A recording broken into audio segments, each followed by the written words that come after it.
Kita dalam melaksanakan kegiatan secara biasa. Syederalun perparkiran belum tertib, petugas parkir tanpa seragam, kawasan Semraut, masalah pengemis di Kota Juang Biren dan beragam masalah lainnya disampaikan oleh tokoh masyarakat dan geci Kota Juang dalam pertemuan Jumat Curhat dengan Kapolres Biren pada Jumat 13 Januari 2023.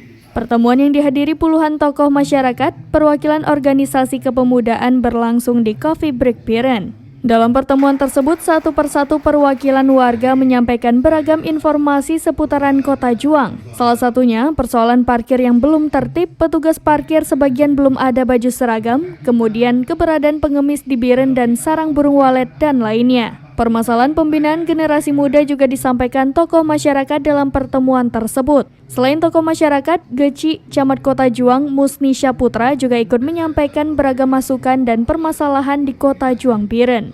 Kapolres Biren AKBP Mike Hardi Wirapraja usai pertemuan mengatakan, masukan paling banyak adalah soal perparkiran, juga pengemis yang ada di perempatan jalan, dan kecelakaan lalu lintas serta keberadaan sarang burung walet. Terkait dengan berbagai informasi nantinya akan dikoordinasi dengan pemerintah dan diagendakan pertemuan dengan dinas terkait karena terkait dengan peraturan yang ada di daerah dan informasi dari Jumat Curhat segera ditindaklanjuti.